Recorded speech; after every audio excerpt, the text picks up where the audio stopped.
레위기강의 20번째 찬송가 150장 찬양함으로 시작하겠습니다.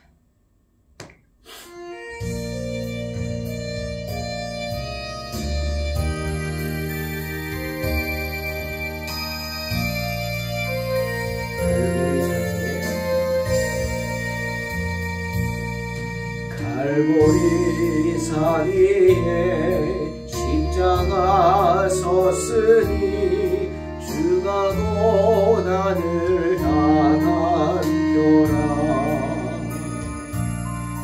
험한 십자가를 내가 살아가니 주가 보혈을 흘리니라.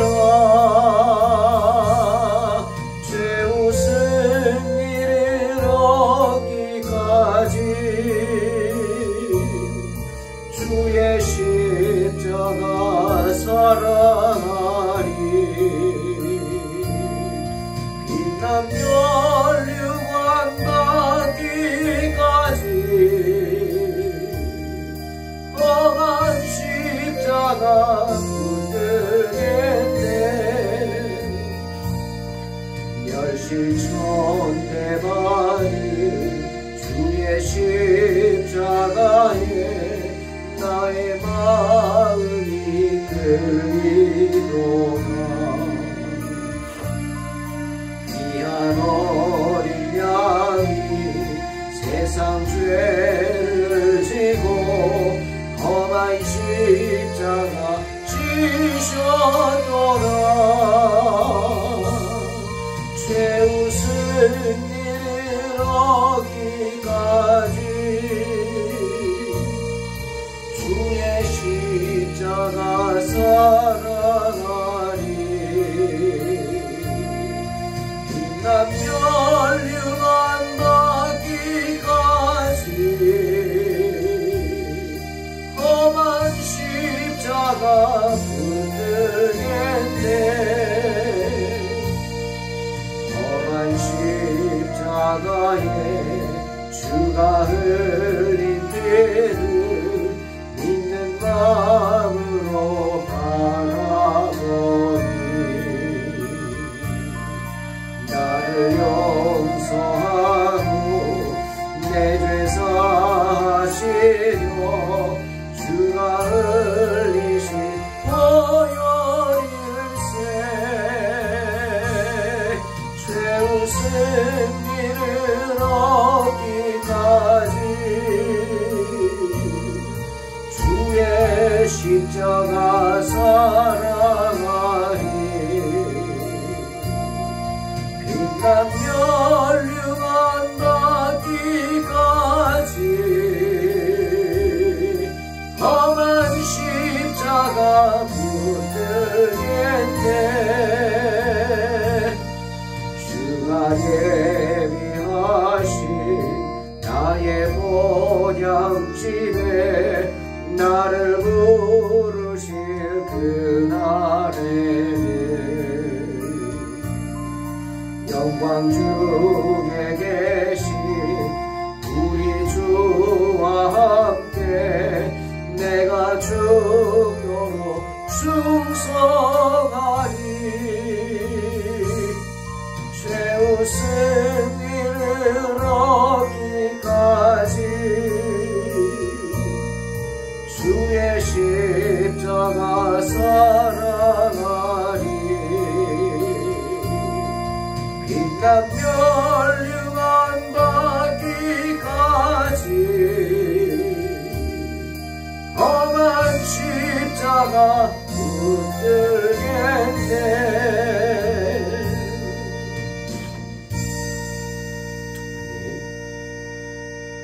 레위기 7장 11절로 34절 봉독합니다. 여호와께 드릴 화목 제물의 규례는 이러하니라. 만일 그것을 감사함으로 드리려면 기름 섞은 무교병과 기름 바른 무교 전병과 고운 가루에 기름 섞어 구운 과자를 그 감사 제물과 함께 드리고 또 유교병을 화목제의 감사 제물과 함께 그 예물로 드리되 그 전체 예물 중에서 하나씩 여호와께 거제로 드리고 그것을 화목제에 피를 뿌린 제사장들에게로 돌릴지니라. 감사함으로 드리는 화목제물의 고기는 드리는 그날에 먹을 것이요 조금이라도 이튿날 아침까지 두지 말 것이니라. 그러나 그의 예물의 제물이 서원이나 자원하는 것이면 그 제물을 드린 날에 먹을 것이요 그 남은 것은 이튿날에도 먹되 그 제물의 고기가 셋째 날까지 남았으면 불사를지니 만일 그 화목 제물의 고기를 셋째 날에 조금이라도 먹으면 그 제사는 기쁘게 받아들여지지 않을 것이라. 드린 자에게도 예물답게 되지 못하고 도리어 가져간 것이 될 것이며 그것을 먹는 자는 그 죄를 짊어지리라. 그 고기가 부정한 물건에 접촉되었으면 먹지 말고 불사를 것이라. 그 고기는 깨끗한 자만 먹을 것이니 만일 몸이 부정한 자가 여호와께 속한 화목제물의 고기를 먹으면 그 사람은 자기 백성 중에서 끊어질 것이요 만일 누구든지 부정한 것 곧 사람의 부정이나 부정한 짐승이나 부정하고 가증한 무슨 물건을 만지고 여호와께 속한 화목제물의 고기를 먹으면 그 사람도 자기 백성 중에서 끊어지리라. 여호와께서 모세에게 말씀하여 이르시되 이스라엘 자손에게 말하여 이르되 이르라. 너희는 소나 양이나 염소의 기름을 먹지 말 것이요 스스로 죽은 것의 기름이나 짐승에게 찢긴 것의 기름은 다른 데는 쓰려니와 결단코 먹지는 말지니라. 사람이 여호와께 화제로 드리는 제물에 기름을 먹으면 그 먹는 자는 자기 백성 중에서 끊어지리라. 너희가 사는 모든 곳에서 새나 짐승의 피나 무슨 피든지 먹지 말라.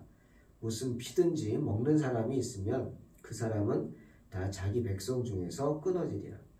여호와께서 모세에게 말씀하여 이르시되 이스라엘 자손에게 말하여 이르라.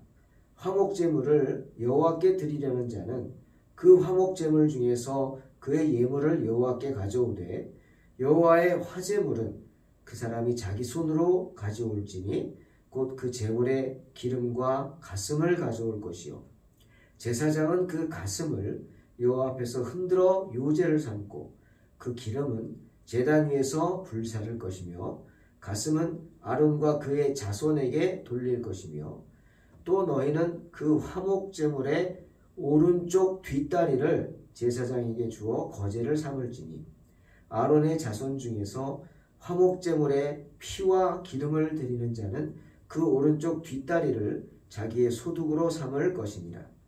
내가 이스라엘 자손의 화목제물 중에서 그 흔든 가슴과 든 뒷다리를 가져다가 제사장 아론과 그의 자손에게 주었나니 이는 이스라엘 자손에게서 받을 영원한 소득이니라. 아멘. 오늘 본문은 이스라엘이 드릴 화목제법에 관한 이야기입니다. 화목제란 무엇일까?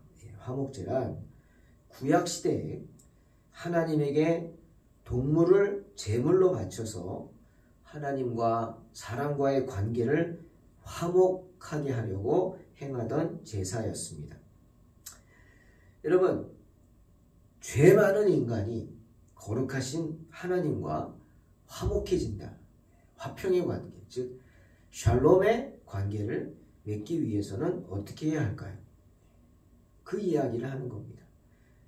그런 화목제의 특성, 또한 목적, 그리고 화목제에 대한 의식, 예식이 오늘 설명되어 있습니다. 이스라엘 백성들은 화목제를 이런 경우에 드렸다고 합니다. 화목제가 뭐라 그랬죠? 하나님과 화평한 관계를 맺는 거죠. 여러분, 누군가 좋은 관계를 맺으려면 어떻게 합니까? 첫째는 인사를 잘해야죠. 서로 좋은 관계가 되려면 아는 체하고 인사도 잘해야 합니다. 그렇죠? 그 다음 두 번째는 어떨까요? 그 사람과 좋은 관계, 화평한 관계를 맺으려면 가까워야 합니다. 가깝다는 건 뭡니까? 그 사람에 대해서 아는 거죠.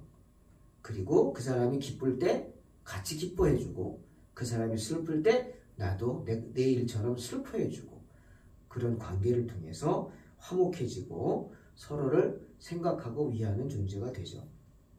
마찬가지입니다. 하나님과도 마찬가지예요. 사람이 누군가 나에게 감사한 일을 행했을 때 어떻게 해야 돼요? 그냥 감사한 거 받고 입 딱 씻어요? 아니요. 그럼 그 관계는 깨어집니다. 항상 받는 것만 하면 안 되고요. 주는 것이 있어야 합니다. 그 주님도 주는 것이 받는 것보다 복이 있다 하셨잖아요. 받기만 하면 안 됩니다. 아무리 좋은 사람도요. 계속 받기만 하는 사람은 싫어합니다. 그렇죠? 조금이라도 뭐 내가 뭐 좋은 큰 선물을 받았다. 냉장고를 선물 받았다. 그럼 나중에 나도 냉장고를 선물로 준다. 그런 의미가 아닙니다. 똑같이 하면 그거는 선물이 아니죠.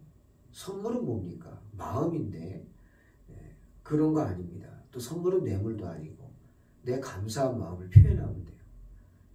저 사람은 능력이 있어서 나에게 냉장고를 이사를 갔는데 냉장고를 선물해 줬어. 얼마나 감사합니까? 그럼 내가 저 사람 이사 갈 때 냉장고를 선물해 준다. 그러면 그거는 선물이 아니라 부담이죠. 그건 좋은 관계가 아닙니다. 빚진 관계지. 그러니 어떻게? 내 성의를 다하는 겁니다. 내가 그럴 능력이 없으면 이사하는 날 가서 도와줄 수 있어요. 왜 사람들이 그러잖아요. 안 되면 몸으로 때우라고. 맞습니다. 내가 다른 능력이 없으면 내 자신의 마음만 주는 게 아니라 내 힘도 보태고 몸도 가서 함께 해주고 그렇게 하는 게 몸으로 때우는 거죠. 그럼 더 좋은 관계가 될 수도 있어요. 마찬가지입니다. 화답하는 겁니다. 항상. 주거니 받거니 주거니 받거니 맞습니다. 화답. 하나님과 우리도 마찬가지. 이스라엘 백성들 때문에 어떤 때 화목제를 드렸느냐. 받은 바 자기가 어떤 하나님의 은혜를 받았을 때 하나님이 나에게 자비를 베풀어 주심을 감사할 때 화목제를 드렸습니다. 어떤 때 감사할까요? 그렇죠. 병이 들었는데 병이 나았어요. 내가 기도함으로 병이 나았어요. 그럼 누구한테 감사해야 돼요? 당연히 하나님께 감사하죠. 그럴 때 화목제를 드렸어요. 여행을 갔어요. 참 부담되고 힘든 여행이었는데 무사히 마치고 내가 집에 갈 수 있을까? 걱정도 됐는데 무사히 마치고 집에 왔어요. 얼마나 감사해요. 그럴 때 하나님께 은혜 감사해서 감사제를 드렸어요. 배를 타고 가다가 그만 사고를 당해서 바다에 빠졌어요. 죽는 줄 알았는데 구조됐어요. 하나님의 은혜죠. 감사제를 드렸어요. 화목제를 드렸어요. 어디 잡혀갔는데 해방되었어요. 화목제를 드렸어요. 이렇게 하나님의 은혜에 감사할 때 이스라엘 백성들은 화목제를 드렸다. 또 어떤 때 드렸느냐? 내가 시험을 당했어요. 내가 재난을 당했어요. 그럼 어떡합니까? 사람이 어려움을 당하면 믿는 사람이라면 대뜸 기도하죠. 하나님께. 어려운 일 당하면 당연히 주의 이름을 부르면서 기도합니다. 그걸 우리는 뭐라 그래요? 서원 기도라고 합니다. 하나님, 이 재난만, 이 시험만 잘 이기해 주시면 제가 하나님 이렇게 하겠습니다. 주일도 지키고요. 진짜 하나님 봉사합니다. 우리 교회 이런 게 부족한데 제가 거기 봉사하겠습니다. 이렇게 기도 안 나옵니까? 그게 뭐예요? 하나님 앞에 약속하는 기도. 서원 기도입니다. 서원 기도. 여러분 서원 기도는 지켜야 합니다. 민수기 30장 20절. 사람이 여호와께 서원하였거나 결심하고 서약하였으면 깨뜨리지 말고 그가 입으로 말한 대로 다 이행할 것입니다. 분명히 말씀하세요. 그러니 하나님 앞에 함부로 서원하면 안 돼요. 함부로 말을 해도 안 되고요. 또 말했습니까? 지켜야 합니다. 하나님이 다 지켜보고 계시기 때문에. 그렇게 서원을 했고 그 서원을 이행해야죠. 이겨냈거든요. 극복했거든요. 그 시험을 이기고 그 고난을 극복했어요. 너무 감사하죠. 하나님께. 그럼 내가 서원한 거 하나님 감사합니다. 화목제를 드렸다. 또 한 가지가 더 있습니다. 어떤 때 화목제를 드렸느냐? 내가 특별한 기도 제목이 있을 때. 특별한 기도 제목. 특별한 기도 제목이 있을 때 하나님 앞에 화목제를 드리면서 기도했습니다. 아직 내 기도 제목이 응답받은 건 아니에요. 하지만 거룩하신 하나님, 자비로우신 하나님이 내가 간절한 마음으로 기도한 것 들어주실 줄로 믿습니다. 믿음의 기도, 그러면서 하나님께 화목제를 드렸습니다. 여러분, 제가 항상 교회 주일 헌금할 때, 감사 헌금할 때 그럽니다. 주시는 데 감사해서 헌금을 드리고, 예? 그 다음에 주실 은혜에 감사해서 하나님께 미리 헌금을 드립니다. 이게 믿음이거든요. 아직 내가 원하는 거 받지 못했지만 하나님이 주실 줄로 믿고 미리 감사하는 거예요. 그래서 하나님께 감사의 물. 여러분 그렇게 드려보셨어요? 미리 주실 은혜에 감사해서? 예? 이게 믿음입니다. 저는 꼭 그거 기도합니다. 그렇게 될 때 항상 나에게, 내 주변에, 내 가정에 샘솟습니다. 예? 내가 샘솟으라고 해서 샘솟는 거 아니죠. 밑에서 샘솟는 걸 어째요? 하나님의 은혜가 샘솟게 됩니다. 왜? 내가 주신 은혜도 감사하고 주신 은혜도 감사하니까 미리. 그러니 샘솟을 수밖에. 아멘. 때문에 어떤 내게 큰 기도 제목, 특별한 기도 제목이 있을 때 이스라엘 백성들은 화목제를 드리면서 하나님께 기도했습니다. 때문에 화목제를 그들은 자원의 예물이라고 했다고 합니다. 여러분, 제사가 무엇입니까? 제사는 받은 바 하나님의 은혜에 대해서 감사하는 마음으로 찬양을 동반해서 하나님께 드립니다. 우리가 예배 때 찬양하잖아요. 찬양의 제사 드리며, 찬양의 제사 드리며 성소로 갑니다. 맞죠? 성소로 가죠. 찬양의 제사를 드리며. 예? 제사는 찬양과 동반합니다. 찬양을 수반합니다. 그렇듯이 화목제는 하나님의 자비를 구하는 기도를 수반한다는 거죠. 화목제는 하나님, 저를 좀 기억해 주세요. 내가 하나님 편입니다. 저는 언제나 하나님 편에 서겠습니다. 그게 화목제물이죠. 제 목회 철학 중에 하나가 그겁니다. 언제나 하나님의 편에 서는 교회. 언제나 하나님의 편에 서는 교회. 그거죠. 자, 그 다음에 화목제에 대한 의식과 예식이 길게 나옵니다. 자세히 나옵니다. 구체적으로 이해가 안 되는 부분도 있지만 믿음으로 바라볼 때 이렇게 생각되는 부분들을 함께 나누면, 감사를 위한 화목제를 드린다면 소제를 함께 드리라 12절에 말씀하십니다. 여러 종류의 과자, 전병, 그리고 유교병이 화목제에 드려졌습니다. 여러분, 이게 특별하죠. 여기에 어떤 신학적인 의미가 있습니다. 유교병은 뭡니까? 떡을 굴 때 누룩을 넣은 거예요. 그 말은 맛있는 빵이라는 거예요. 무교병은 뭐예요? 그냥 밀가루에 누룩을 안 넣고 그냥 밀을 물로 볶아 이렇게 막 뭐죠?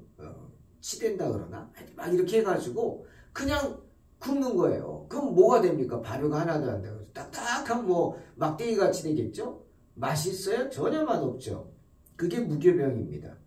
이 무교병은 특별한 경우에만 썼어요. 언제 썼냐면 6월절에만 썼어요. 왜? 6월절은 급하게 도망가기 위해서 음식 챙겨 빨리 도망가야 돼. 그런데 무슨 발효를 시키고, 발효는 시간이 걸리잖아요. 숙성을 시키고.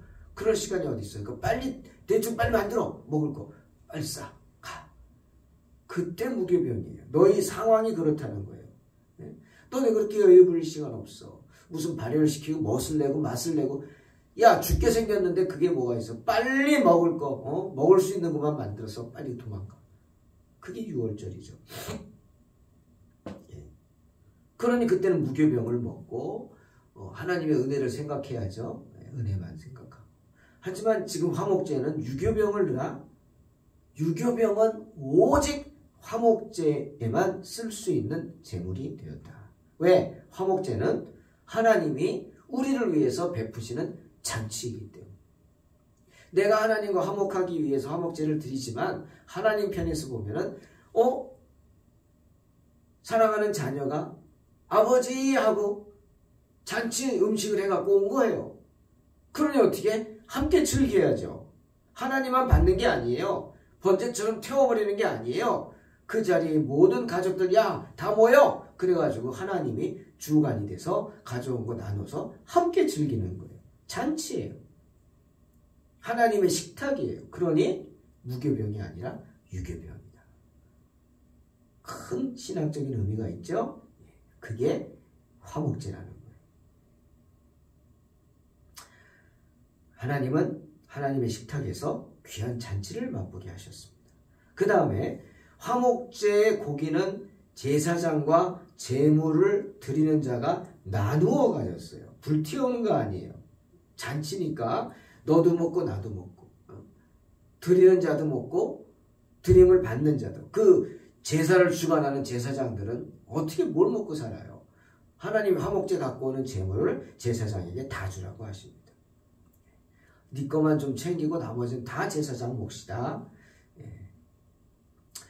거룩한 제물이라 불리우는 다른 제물들, 그런 것과 달리 제물, 이 화목제물은 그냥 거룩하게 구별된 뭐 성소에서만 아니라 드리는 장소에서 함께, 왜 잔치니까 먹을 수 있었어요. 각기 자기 장막에서 먹고 즐길 수 있었어요. 하지만 조건이 있어요. 화목제 고기는 신속히 먹어야 했고 날로 두거나 요리한 걸 오래 두면 안 됐어요. 왜? 썩으니까. 부패하죠. 요리는 부패하잖아요. 날 것도 부패하죠. 안 돼요. 이거는 어떤 하나님의 어떤 율법적인 요구예요. 이 화목제물이 다른 제물과는, 다른 식물들과는 차이가 있는 거다. 확실히 다른 하나님께 드려진 거라는 그런 사실을 알도록 하기 위해서 한 거예요. 비록 함께 나눠 먹는 거지만 그렇게 썩어가지고 버리는 거 절대로 안 되는 거예요. 또 한 가지는 그렇게 하면 너무 많아서 이걸 어떻게 다 먹어요? 맞아요. 너 혼자 다 먹지. 못 먹으니 어떻게? 나누라는 거예요. 그래서 화목제예요. 너 먹는 거 갖고 인색하게 굴지 마. 구두쇠처럼 하면 안 되고 많이 남으면 당장 이거 오늘 안에 이틀 다음날 아침까지 남겨둬서는 안 됐어요. 다 먹어야 돼. 그럼 나 못 먹는데요? 나눠. 100% 이웃에게 초대해. 나눠줘. 그래서 그 잔치를 함께 즐겁게 하게 했습니다. 왜? 네가 갖고 왔지만 이 화목제의 고기는 하나님께 드려서 하나님이 사람들에게 베푸시는 것이 되기 때문입니다. 때문에 이스라엘 백성들은 그것들을 친구들을 대접하는데 아주 관대하게 사용했고 또 가난한 자들에게 나누어줬어요. 구제하는데 사용했어요. 그렇게 지시하신 겁니다. 감사하죠. 그리고 세 번째로 그 화목제의 고기, 그것을 먹는 자들 정결해야 했습니다. 그 고기는 부정한 물건에 접촉되면 안 됐어요. 만약 부정한 것에 접촉됐다? 그럼 먹으면 안 돼요. 나도 더러워지니까. 그냥 불살라 버렸어요. 19절에. 또 부정한 사람이 먹어서도 안 됐어요. 의식법상 부정할 만한 이유가 있으면서 화목제의 고기를 먹었다? 무죄한 거예요. 하나님 앞에. 네? 그러면 죽어요. 안 돼요. 20절, 21절에 나오죠. 우리가 성찬식 할 때도 성찬식이 미리 결론입니다. 성찬식이 화목제입니다, 여러분. 성찬식이 화목제예요. 때문에 성찬식 할 때 항상 말씀하잖아요. 고린도전서 11장 29절. 주의 몸을 분별하지 못하고 먹고 마시는 자는 자기의 죄를 먹고 마시는 것입니다. 그 말씀입니다. 예? 거룩한 것을 거룩하게 먹지 못하고 자기가 부정한데 정결치 못한 모습으로 나와가지고 참여한다? 잘못된 거예요. 안 되는 거예요. 회개하지 않아서 죄의 오염이 남아있는 자가 감히 주의 식탁에 참여해서 거룩한 것을 모독하는 행동이, 그렇게 부정한 채 화목제물을 먹은 자들은 어떻게? 자기 죄를 먹고 마시는 거다. 그러니 안 된다. 그 다음 네 번째로 피와 내장의 기름을 먹는 것이 금지되었어요. 스스로 죽은 고기, 짐승에게 찢겨진 고기 먹는 것은 율법에 저촉되는 일이었어요. 안 되는 거예요. 그러한 고기의 기름보다 피는 더 안 돼요. 피채 먹지 말라. 여러분 피채 먹으면 안 돼요. 정말 뭐 정력이 좋다고 막 피를 마시고 막 사슴피 먹고 뭐 이러잖아요. 큰일 납니다. 위생적으로도 안 돼요. 피 안에 기생충이 있잖아요. 그 내 몸에 들어가서 내 안에 기생충이어서 죽습니다. 안 돼요. 또 안 되는 이유는 피라는 것이, 이 기름은 감사의 표시입니다. 기름이 기름진 거는 복된 거 아닙니까? 땅도 기름지다고 표현하잖아요. 기름기가 많으니까. 잘 먹으니까 기름기가 많죠. 못 먹어서 부은 거랑은 또 다르죠. 기름은 감사의 표시예요. 하지만 피는 그리스도의 희생을 상징하는 것이에요. 영혼의 죄를 대속하는 것입니다. 피는 영혼의 죄를 대속하는 것. 그래서 피를 먹는 것은 안 돼요. 우리를 위해 희생하신 그리스도의 피를 함부로 먹어서는 되겠습니까? 안 되는 거예요. 다섯 번째로 화목제에 대한 제사장의 분깃이 설명되어 있습니다. 본문에 32절로 34절. 그 화목제물의 오른쪽 뒷다리를 제사장에게 주어 거제를 삼을지니 이는 이스라엘 자손에게서 받을 영원한 소득이니라. 제사장의 소득이 되는 거예요. 제사장은 분깃이 없잖아요. 그러니 제물을 열심히 드려야 제사장이지, 제사장들이 배를 굴지 않습니다. 제사를 열심히 드리지 않으면 제사장의 몫이 없는 거예요. 그러면 제사장들이 어떻게 돼요? 자기 직분을 더 이상 못하죠. 그 접어두고 뭐 투잡을 뛰다가, 요즘 목사들 그러잖아요. 쓰리잡까지 뛰고. 안 되는 겁니다. 그러니까 우리가 제사를 열심히 드려야 돼요. 그만큼 하나님께 감사가 많아야 돼요. 할렐루야. 감사가 많아야 돼요. 사랑하는 성도 여러분, 우리의 죄를 속하여 저주로부터 구원하여 주신 예수 그리스도가 우리의 위대한 화목제물이십니다. 아멘. 우리에게 축복과 모든 선한 것을 주시기 위해 예수님은 자신을 제물로 삼으셨죠. 우리는 그런 구속의 은혜에 기쁨으로 참여함으로써 주님께 초대되어서 주의 피를 마시고 주의 살을 나눕니다. 그게 뭐예요? 성찬식이죠. 성찬식은 우리가 주님께 드리는 영원한 화목제물입니다. 화목제입니다. 영원한 화목제물이신 예수님께 감사한 마음으로 제사를 드리는 화목제가 바로 성찬식이에요. 그런 성찬식 1년에 몇 번 한다고 빠집니까? 기가 막히죠. 딴 땐 잘 나오다가 성찬식에 빠지는 분들이 있어요. 여러분, 목사로서 정말 기가 막힙니다. 기가 막혀요. 심지어 어떤 때는 그 신앙이 의심되기도 해요. 특히 직분이 있다면 성찬식을 귀히 여겨야 합니다. 저는 성찬식에 많은 분들을 참여시키고 싶어서 성찬 예식에도 혼자 하지 않고 장로님들, 안수집사님들 막 이렇게 참여시킵니다. 함께 하는 거죠. 왜?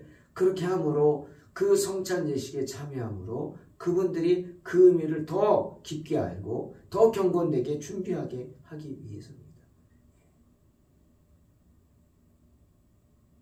그냥 하기 귀찮아서 시키나 보요. 설마 그렇게 생각하지 않겠죠. 그만큼 은혜를 주고 기회를 주는 겁니다. 예배 때 기도를 시키고 성경 봉독을 시키고 순서를 맡기는 것, 이거 뭐 하기 싫어서? 아니죠. 그만큼 여러분에게 하나님께 봉사할 기회를 드리는 겁니다. 복받을 기회를 드리는 거예요. 그러니 여러분, 어떤 경우가 있어도 성찬식은 거룩한 예식입니다. 참여하시기 바랍니다. 기도하겠습니다. 하나님 아버지, 우리의 영원한 화목제물이신 주님의 은혜에 감사합니다. 또 그 영원한 화목제물이신 예수님을 찬양하고 경배하며 또 그 은혜에 감사함으로 화목제를 나눕니다. 성찬식입니다. 날마다 성찬식에 거룩한 마음으로 참여하고 그 성찬식을 복되게 여기는 귀한 성도들 되게 축복하여 주시옵소서. 예수님의 이름으로 기도하옵나이다. 아멘. 믿음으로 승리하시기 바랍니다.